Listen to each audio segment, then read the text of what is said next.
This is Dateline News and Conversation. Got another really interesting guest for you tonight. But first of all, I've been asking this question the last few shows. Are you tired of Trump, his wars, his lies, his flip flops, his contradictions? Are you tired of all the bad news? Are you worried about the economy? Are you feeling overwhelmed? Well, here's where hope can be found with some of these guests that I've had recently. And tonight, I'm very happy to welcome to the show a newcomer. Uh, he just celebrated his 91st birthday, Mr. Jack Gilroy. Jack, welcome to the show.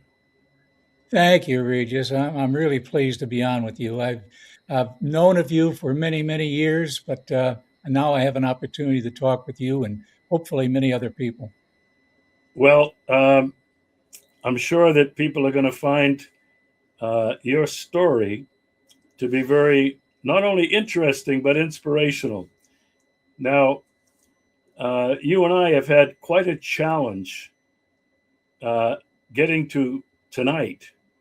Today, in your case, it's noontime there. Uh, you've had all kinds of problems with your camera. That I knew you were logged in, but no camera, no microphone. You ended up having to buy a new computer. You had to take it back to the dealer and say, "Look, you got to help me figure this out. My microphone and my camera just don't get recognized." So I'm really happy that you've had the patience to do this because I've been looking forward to this interview, Jack, for quite some time now. So I mentioned that you just celebrated your 91st birthday. Darn, look at you! You got more hair. Um, you look younger than I look, and you're 10 years older than me. Man, you've got some good genes. Or do you smoke or anything like that? No, I think everybody back in the 50s and 60s did a bit, and it didn't last for long for me. Wow. Well, anyway, I don't smoke, and I haven't smoked probably, I don't know, 40 years at least. Um, but anyway, you look great. I'm happy to have you on the show. Now, what I'm going to mention first of all is that you have been a lifelong, and I would have to say radical activist, um, anti war, anti colonialism, um, probably not too happy with the United States government, as I am not happy at all with the United States government. So, in order to introduce you to my audience, I would like you to tell me a little bit about your background, where you grew up, when you grew up, your family, if you had any siblings. Um, you were actually 10 years old during World War II, and I know that that did have some kind of an effect on you. So let's begin by telling me a little bit about your background. Sure. I was born in Carbondale, Pennsylvania, and Carbondale is a anthracite hard coal town. Actually, the first hard coal city in the United States with the first railroad, a gravity railroad that got the coal out from the mines over to the Delaware River and to ports around the world. My father was a machinist on the railroad. Had served in World War I on some of the earliest aircraft in the Navy, looking for German submarines. He later said he's glad they never found any. He said he could just imagine what would have happened to the submariners if they dropped one of the bombs that they had handheld bombs at the time. My mother graduated from high school when she was 16. and took a train to Chicago, where she worked for about 5 years for Montgomery Ward. Came back, met my father, and they married, I think, in 1927. And my oldest brother, Joe, was born in 1928, and then Bob in 32, and then me in 35. Of course, it was the heart of the Depression. Their parents had many children, 8 and 9, but things settled down by the 1930s and Depression time. Well, tell me what it was like growing up in Carbondale, Pennsylvania, in a mining town. But what was well, your early remembrances of school? You went to what kind of schools did you go to? Grammar school, high Well, I school, went, etc. first year was the public school, yeah. But to answer your question about the town, which is interesting, people can find out more about it in my first novel, which is Absolute Flanagan. I called the town Wirtsville, which actually was the first name of Carbondale. But the uh, the people in it, some of them have different names because there are some true characters. It is a book of fiction, a historical novel of the World War II period. And yes, I was 10 years old at the time of the dropping of the atomic bomb. And I remember from earlier years uh, being happy about the fact that they reported about our blockbuster bombs, meaning they could blow whole blocks in Europe apart with one bomb. And as kids, we thought that was pretty cool. That was okay. There was no sense of compassion taught. In the school that I went to, it was a public school. There was little sense of that at all going on. I often tell people that the day of infamy for me was not December 7th, but December 8th, because Miss Kirkwood, our teacher, asked us what happened the day before. And so Sunday, December 7th, as every Sunday, actually, I was with my grandparents and my uncles for Sunday dinner. And the word came over the radio that Pearl Harbor had been bombed. And I heard a lot of words spoken by uncles that I didn't recognize, but I used the following day when Miss Kirkwood said, "Class, what happened yesterday?" I raised my hand and I said, those goddamn Japs, the bastards, they bombed Pearl Harbor. And she rushed down and grabbed me by the earlobe, marched me up, and told me to go home and have my mouth cleaned out with Feld's Napta. If any of your listeners wonder what that is, was the roughest laundry soap that you could find at the time. My Jack, mother Jack, marched me back. let Okay, me interrupt you. We sure. just had another interruption there, and I don't know whether it got recorded. Could you repeat uh, what you heard your uncles say, and then you went to school the next day, and your teacher asked you whatever you thought about it? Can you just repeat that, Sure, please? sure. At my grandparents' house, I heard my uncles use some interesting words I hadn't heard before when we learned that the Japanese had bombed Pearl Harbor. The radio was on. And the next day, Miss Kirkwood, my first grade teacher, asked the class, "What happened yesterday?" I immediately raised my hand and I said, "Those goddamn Japs, the bastards, they bombed Pearl Harbor." And she rushed down, grabbed me by the earlobe, marched me to the front of the class and said, "You're to go home and have your mouth washed out with Feld's Napta," which of course was the harshest laundry soap.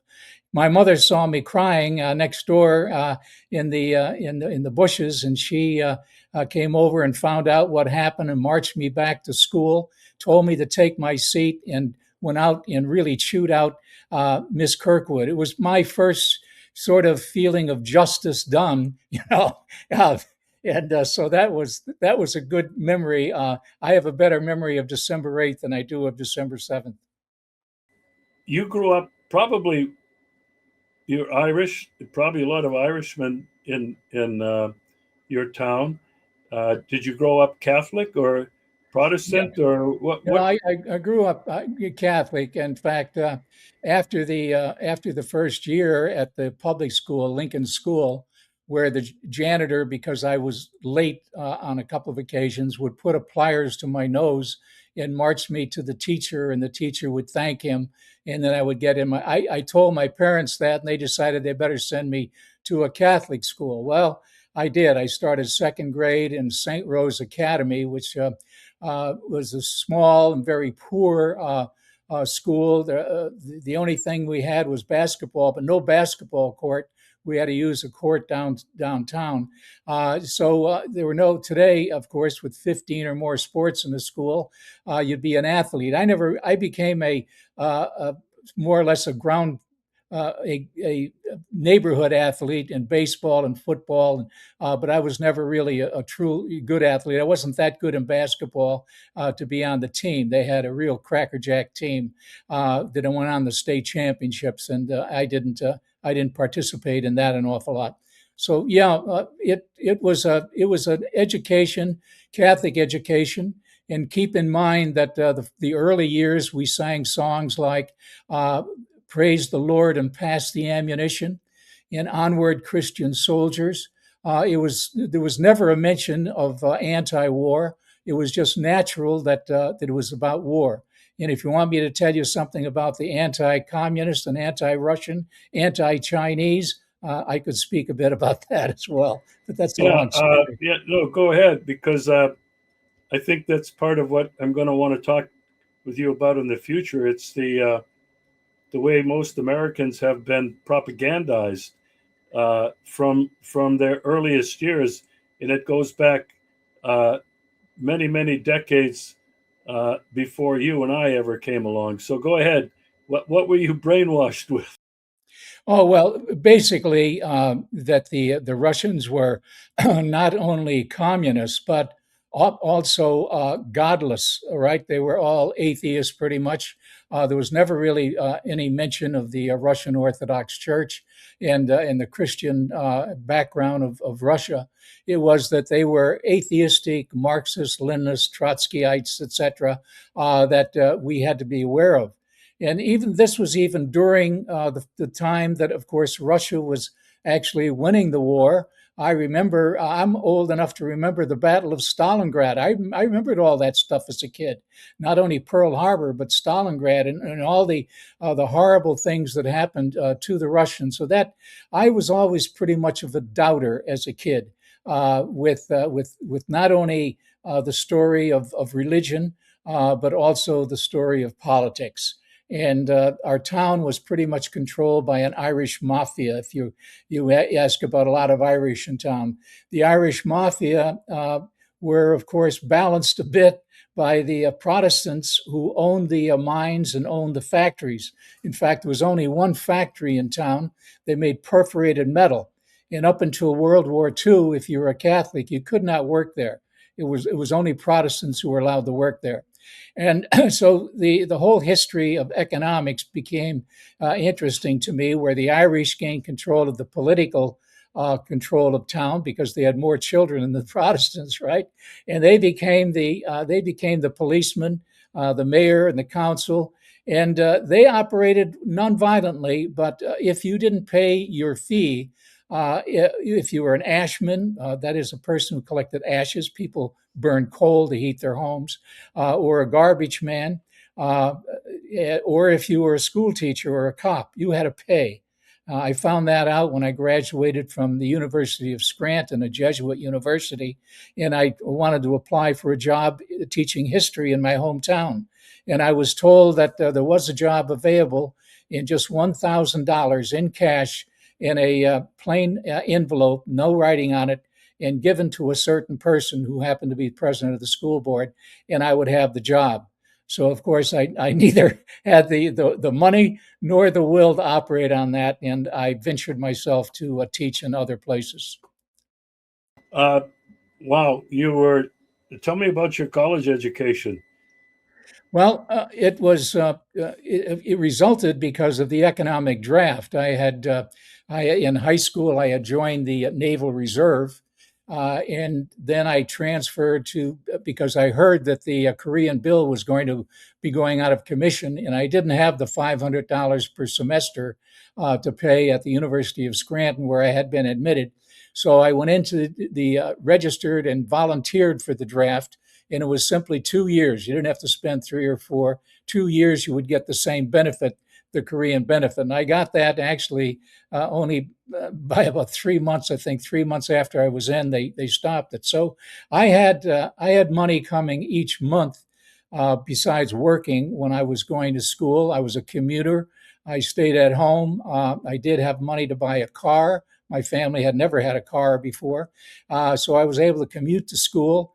And then after that, I had a good at the University of Scranton. It was a good education, especially when I found a couple Jesuits who were opposed to the concept of just war. Okay, so I know from our previous conversations by email, uh, you at some point joined the United States Army. Tell me about Right. that. Right. Well, that was in 1954 that I went into the army and did advanced infantry training and was shipped off to Austria. And this was the winter of 1955.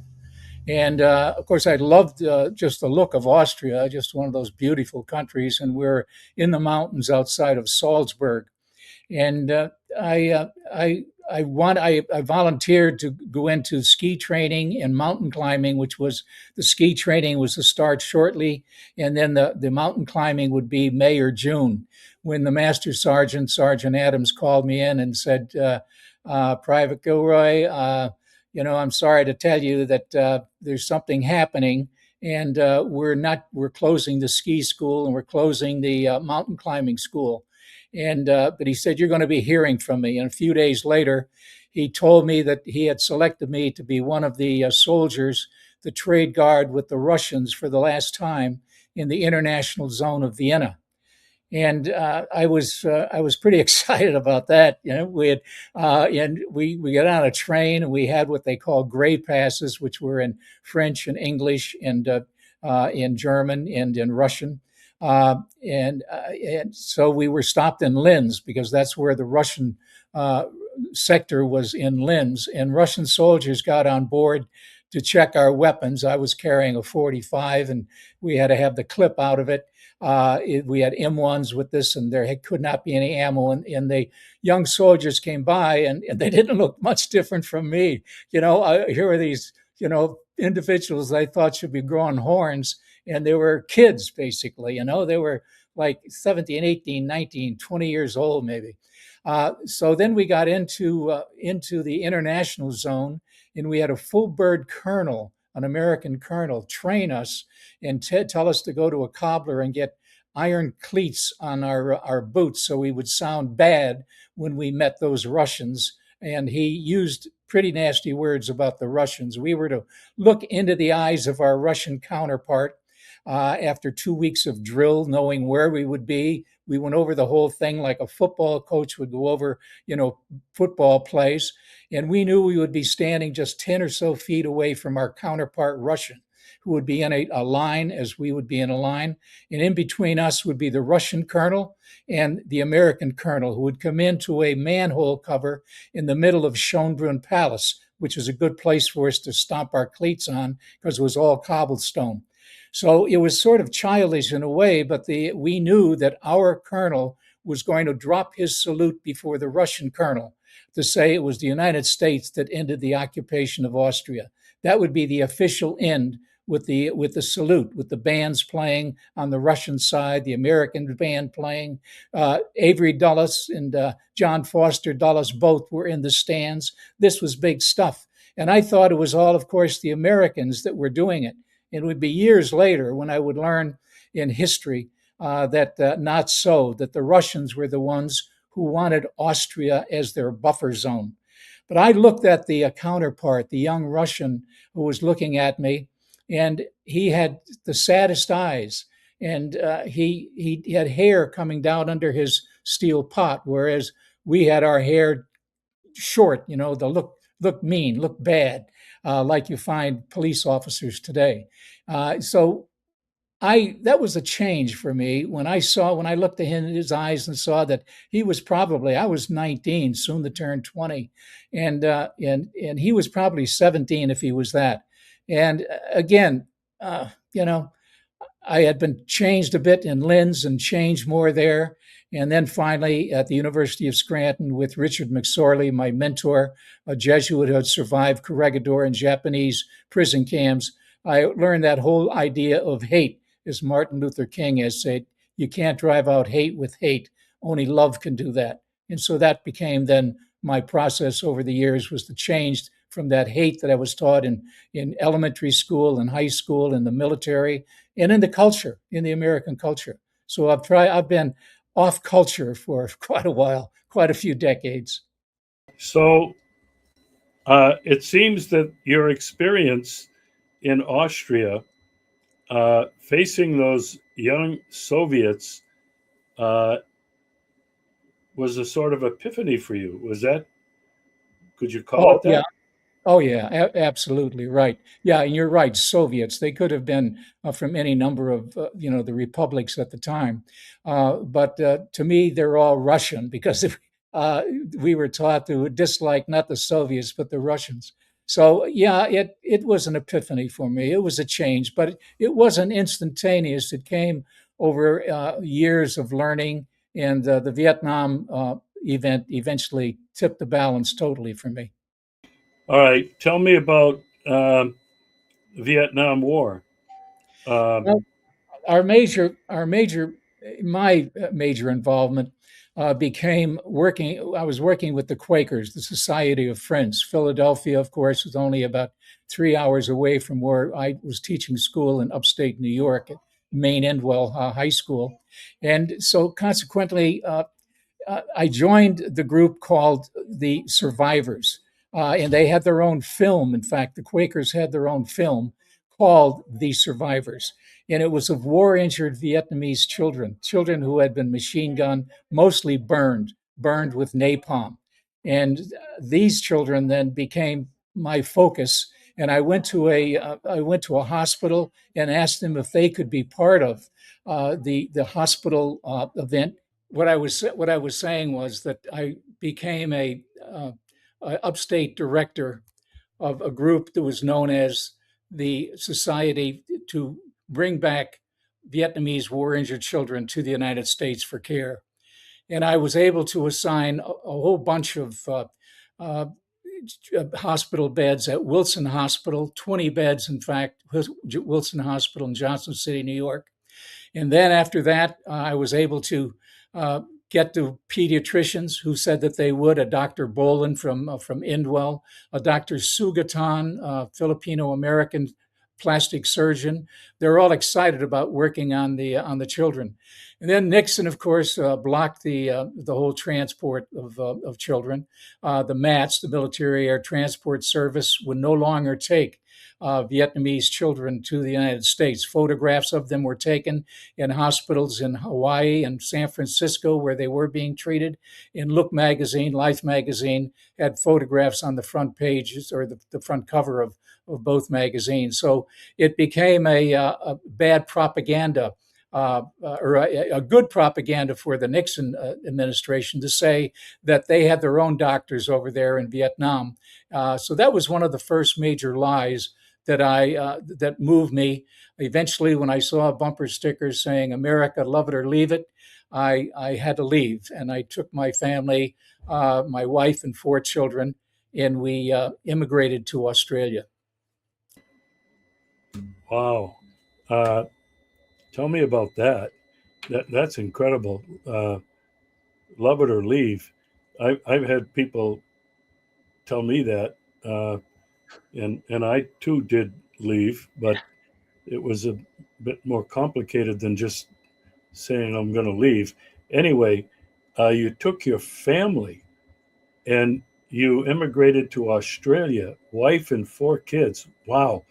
Uh, First of all, why Australia? And then what the heck did you do down there? Yeah.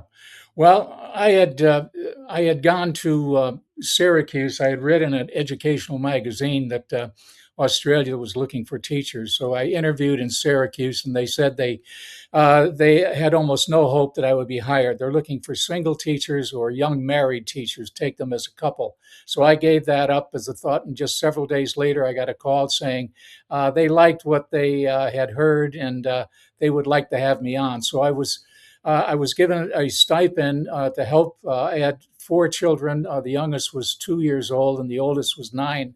And so we went. Then we took a very long flight, obviously, to Sydney, where we went into an immigration camp. We're all given green buttons and ate with people mostly from South Africa, from Scotland and Ireland. Keep in mind that the racism of Australia at that time was that it was the all-white policy, that they didn't take in people of color. That would change over the years, at least to some degree, I guess. But I was eventually assigned to a small school, a high school in Illawarra, which was mostly immigrant kids there that I had, because it was the an industrial area, I'd say coal, iron ore. Broken Hill Proprietary Company was the big company there that pretty much ruled the roost in that part of Australia.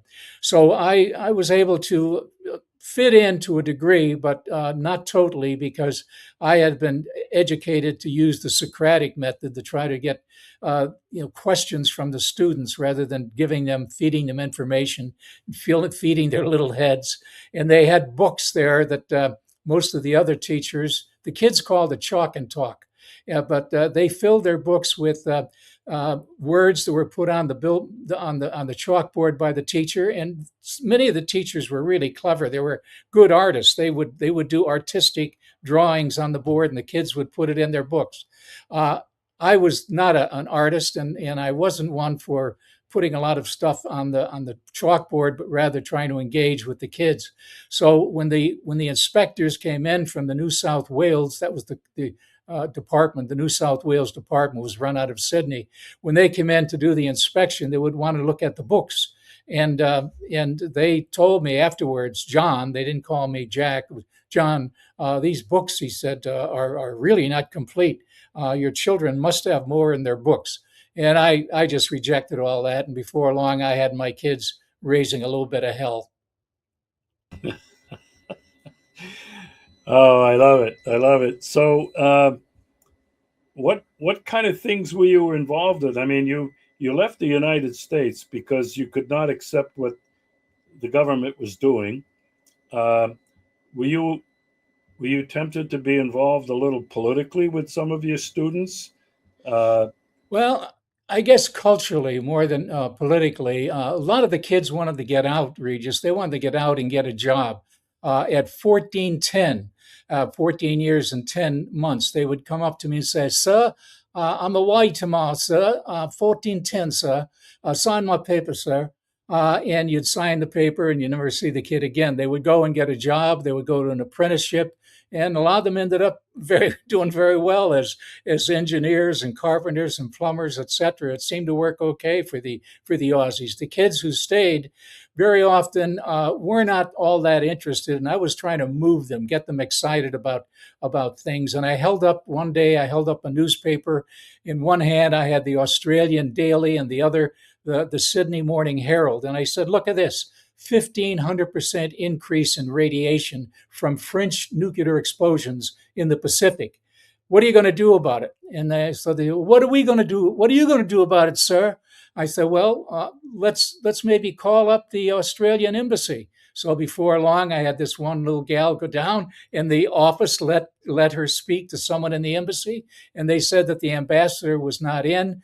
They would have to call the consul general in Sydney. So the little girl did, and before long, we had an appointment to meet with the consul general. Now, all the while, the principal, or the headmaster, he's called, was unaware of what was going on, but he did say, "What is it you're planning on, John, up in Sydney?" I said, "We're going to be up there to do something about pollution." "Oh," he said, "that's very good. That's very good." So after school, the kids stayed, and we made anti-French posters. We illustrated, for example, Devil's Island.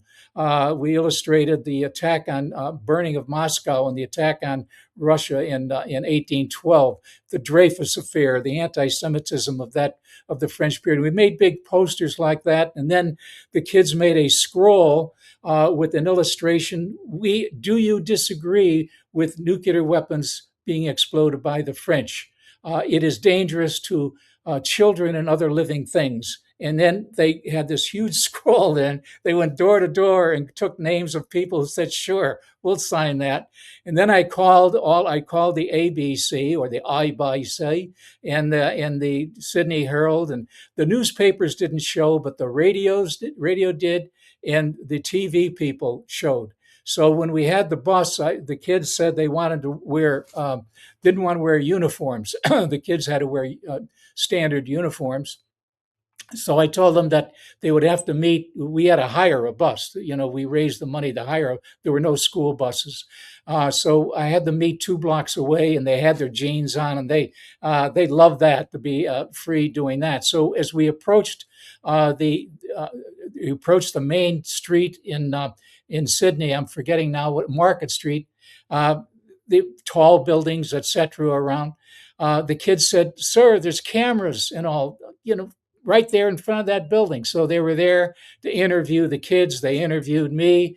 They went up to I had 10 kids posted with signs to walk in opposition to the French along the education department that wasn't even aware of was also there, but the French embassy, or the French consulate, I should say, up to the 17th floor. Glass doors open in the elevator, and there is secretaries all over the place. The very kind gentleman, a French gentleman, came to the kids and myself and wanted to know what he could do for us. So the kids told him they should stop blowing up nuclear weapons, atomic bombs, they said, nuclear weapons in the Pacific Ocean. And he said, "Well, we can't do anything about that because we can't do it in the Mediterranean. There are too many people there." And so the kids said, "Well, there are a lot of people here too." And they gave them the scroll with all of the names.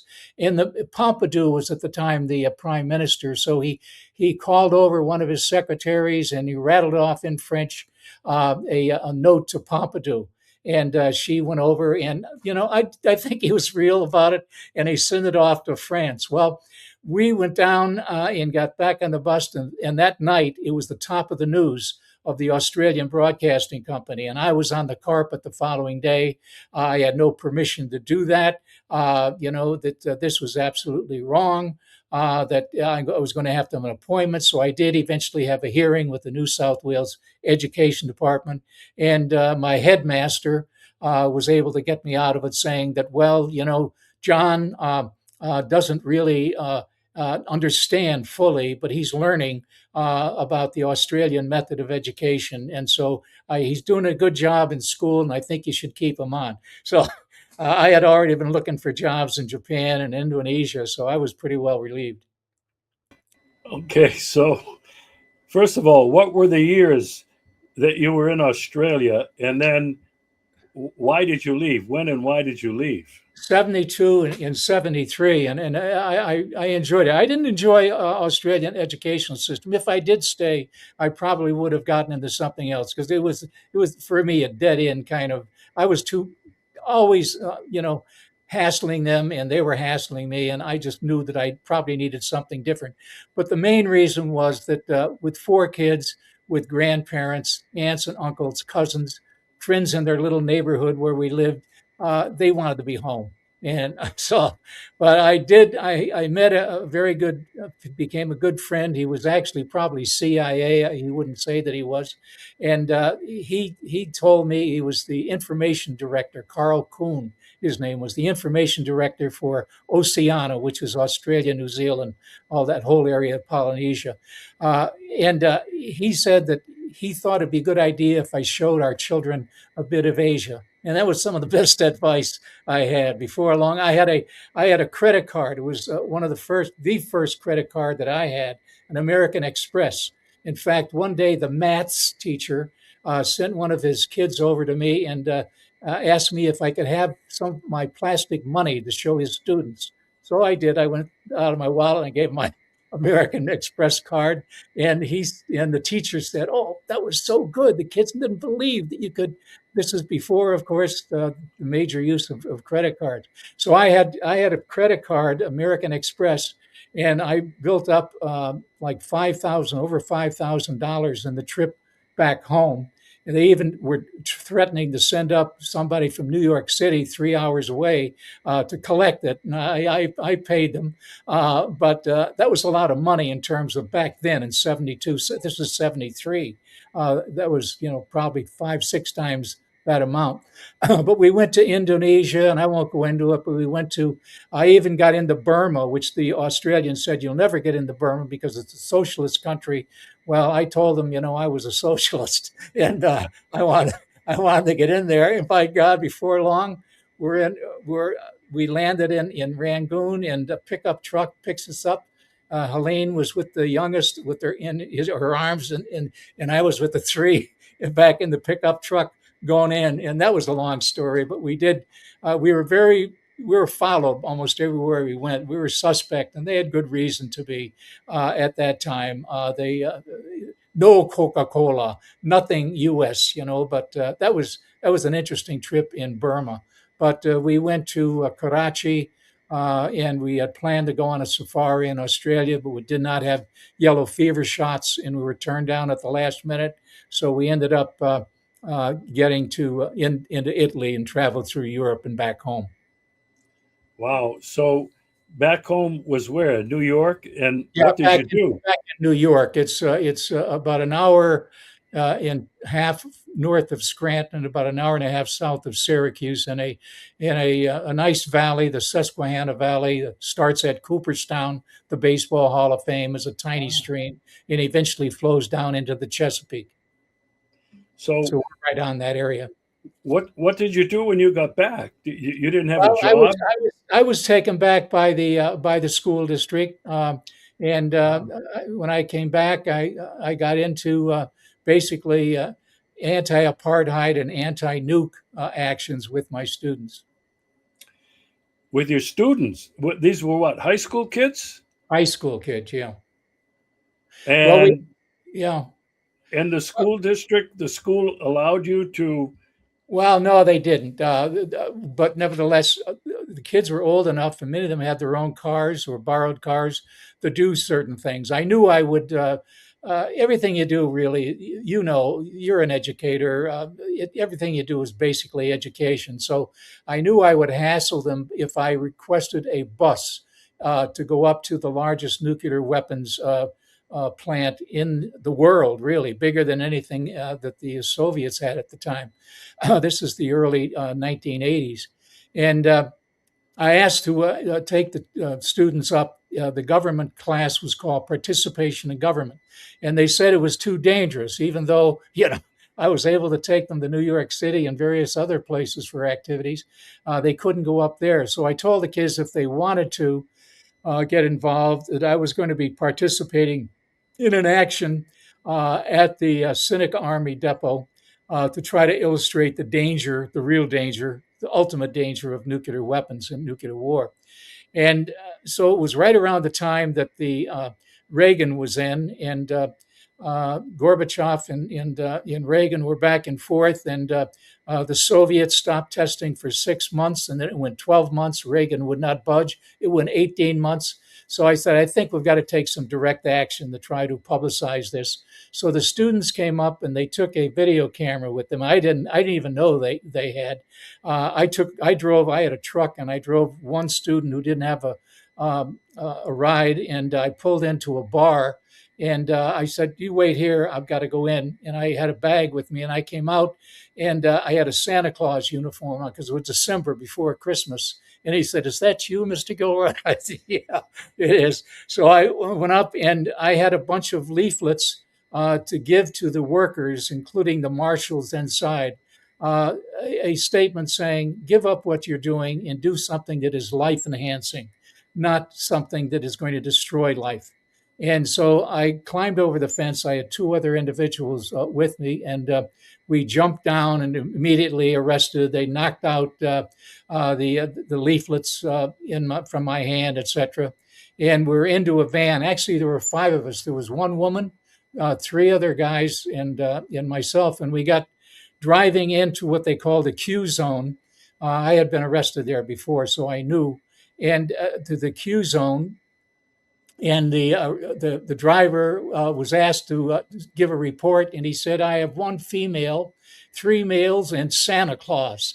So I think they even got a little bit of humor out of the whole thing. But we made our point to a degree. The kids did their video. They would not give the local TV station the name of the person of their teacher. Basically, is what it was. So I was thankful to them for that, because I would have probably had serious problems with the school district over that. All right. So, what got into you and when? Now, I know you left the United States, so that was a kind of a major statement. You didn't want to live there anymore. But what got into you to start going out there and protesting and, my God, getting arrested? Where did that come from? Well, it came from a number of situations and factors, and I think a lot of it was Richard McSorley. Richard McSorley was a Jesuit scholastic, actually, in the Philippines in 1942. Remember when the Japanese hit Pearl Harbor? They also, of course, hit the Philippines, hit Singapore, and he was actually he wasn't in the death march, but he was in Corregidor and treated the prisoners. It was an awful time. Of course, the American prisoners were treated brutally, and he eventually was sent to Japan and put in a prison camp there, and was there when the nuclear weapons were dropped. Later on, Richard McSorley, when he became a Jesuit, would write a book, two books that were important that I even used in class. One was "Kill?" for peace ? And the other, which I didn't use in my public school class, but I referred to, was making a nuclear weapon is a sin. So if I was in a religious school, I probably would have gotten into it. But I think the kids knew what it was, the immorality, the basic immorality of killing our sisters and brothers, and preparing. Just the simple act of preparing is not just sinful, it's basically immoral, and it should be obviously illegal. Wow. So you're already heavy into, very committed to uh, exposing your students to uh, some very important moral and ethical issues in society and in the United States. Um, I'd like to know, um, was your focus because of the Jesuits, because of your Catholic background, that turned you against war and nuclear? I mean, just what was it that turned you? Because I know that at some point you got involved with a group that I was involved with, Pax Christi. Uh, but what was it that really turned you in this direction? Well, I think again a number of factors, Regis. But coming from a family itself that was pretty much nonviolent, they weren't Quakers, they were Catholics, but there was such doubt and such question in their speech and their minds about conflict and war. And but what I think what really did is as I studied, as I tried to understand the message, the nonviolent message of Christ, it was disrupted by medieval doctors of the faith, Ambrose and Aquinas and Augustine, who all came up with a system of justifying war to support whatever nation, state, tribe, or whatever was in place at the time. And so these justifications I never really accepted.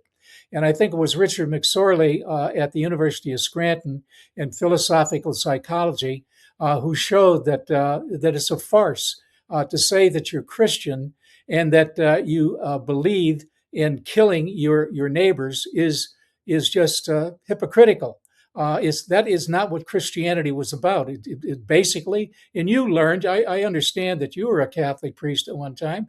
I think you probably, however, didn't get that training either. That of nonviolence and of the love and the love your neighbors. That's not something that is. It may be in the New Testament, but you won't hear many, if any, pastors in Catholic churches making a point of loving Iranians, loving Russians, loving North Koreans, loving the Chinese. That very often is just the opposite, where they either infer or by refusing to pray for these people in their weekly or daily prayers of the faithful, it's an indication that these are not important people. And so I gave up on that idea of using violence to stop violence, because I believe that the message of Christ was, and that is the meaning, of course, Pax Christi is peace of Christ. And so I still am a member of Pax Christi. It's very interesting. Yeah. As you mentioned, I was a Catholic priest for 14 years. Uh, I studied in Rome under the Jesuits, and this was during 1968 to 72, so the Vietnam War. Uh, and this whole Catholic doctrine of just war, uh, I never bought that either, but it took me many years later uh, to come to the realization that so much of what I had been taught and so much of the theology that I had learned uh, really was a huge distraction from what you just talked about. The basic message of Jesus, uh, to love your neighbor as you love yourself, to not kill. Uh, and it was all about peace and justice. And today, uh, I wouldn't be surprised if you feel pretty much the same way. People ask me, well, are you a Christian? And my answer is, well, I very firmly believe in the radical Jesus and the very simple message that he preached. And it's a shame that so many churches, and not just of uh, Catholicism, but all through Protestantism and other religions, have lost that focus. Uh, so anyway, I was very interested on how you came to that. You came to it much earlier than I did. Well, I was Anyway, influenced to a degree by Emmanuel McCarthy, who is a Eastern Rite Catholic priest. I think he ended up having something like 10 or 12 children, but with that Irish name, McCarthy. He's kind of an interesting guy. And I went to some of his retreats, and I since that time, since the 1980s, I've not considered myself not an RC, a Roman Catholic, but a PCC, pre-Constantinian Catholic, right? I prefer to go back to that. But that's another story as to why. But James Carroll's Constantine's Sword would be a good reference if anybody wants to get into it. at some point, we will get deeper into a lot of these things we're talking about, uh, which is why I think I've found so much of your life and your experience and your evolution to be so interesting, at least from where I come from.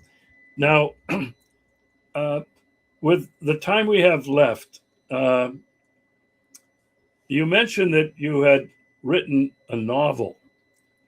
Uh, Tell me about uh, your life of writing novels. Did you write more than one? Uh, who did you write these novels for? Okay, yeah, I actually I've written a number of plays, but I've only written two novels. And the first one, Absolute Flanagan, I mentioned previously, is really based on Carbondale, the coal town that I grew up in. And the crux of the story is a young man who wasn't me, and wasn't anyone that I knew of.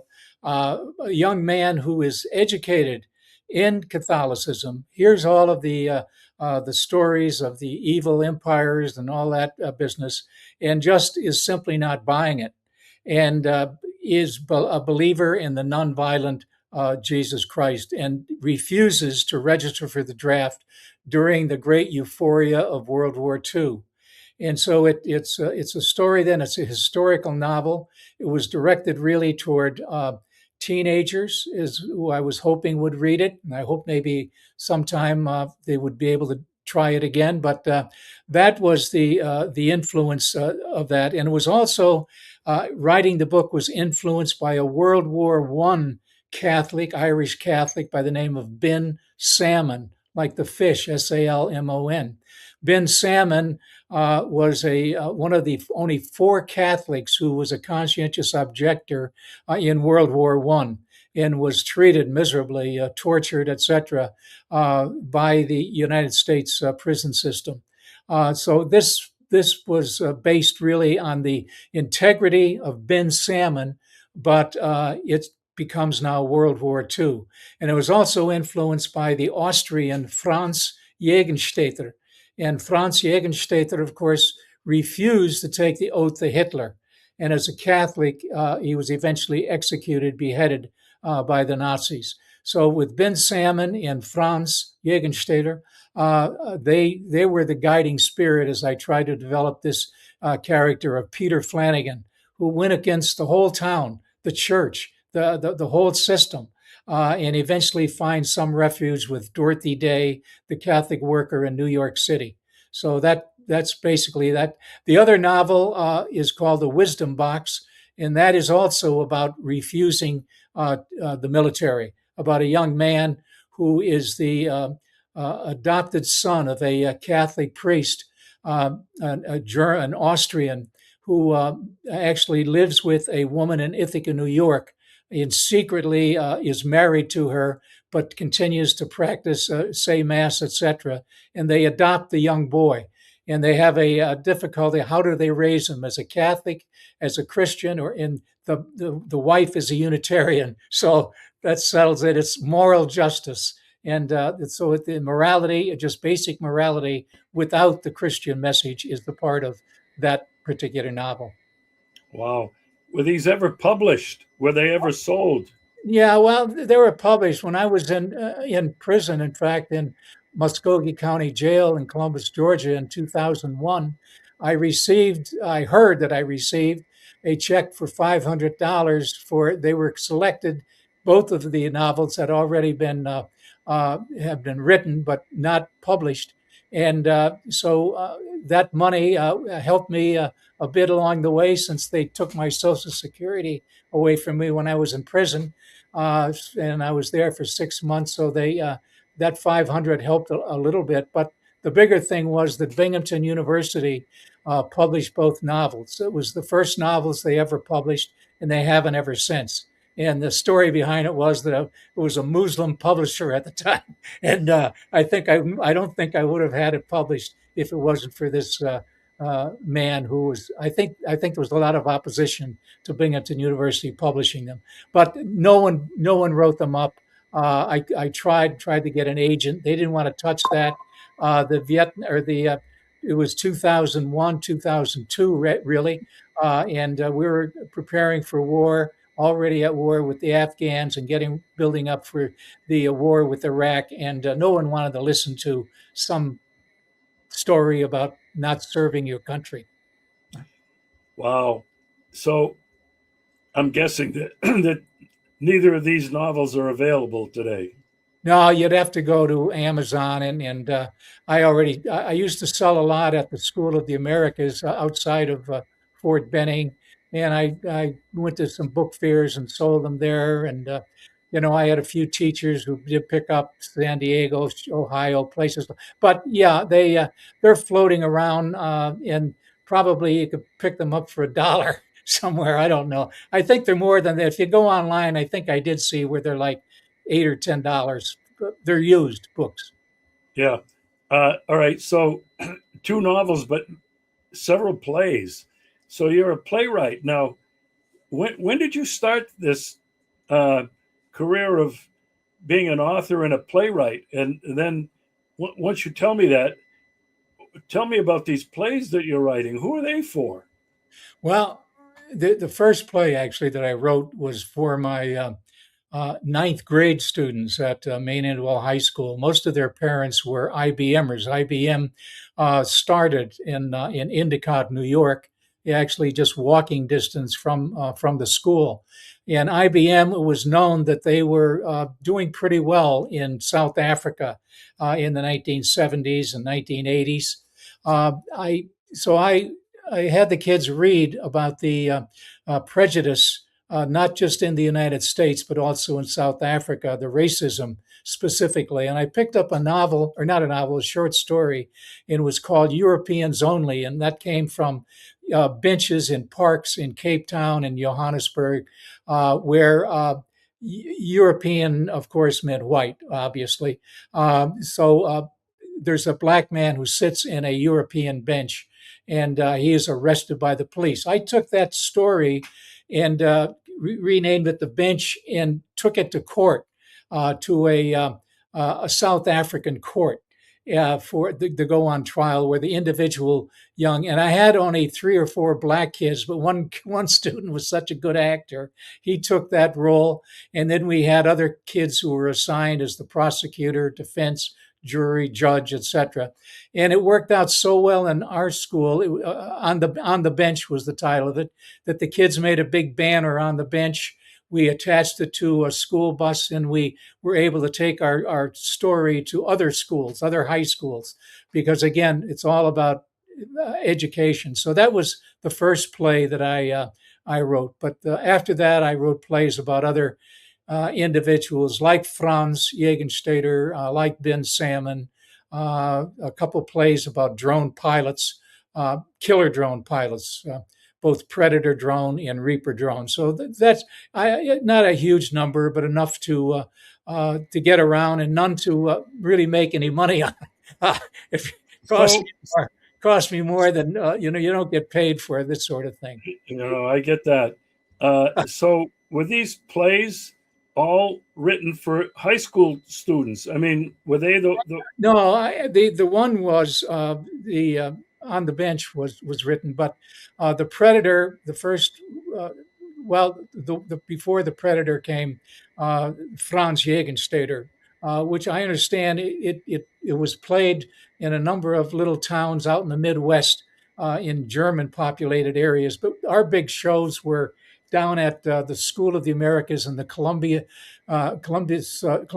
Georgia Coliseum, where we did it there, and it was basically a reading, a dramatized reading, and good attention, good crowds there. I mean, our plays now don't get that many; they're small. The plays that I'm writing now uh, are played many times, many places, but there in Georgia, we did have good numbers, and so Franz, and then Ben Salmon.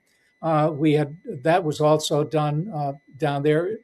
Sentenced to Death for Not Killing was the title of that play, and uh, and then we did The Predator, which was 4 women.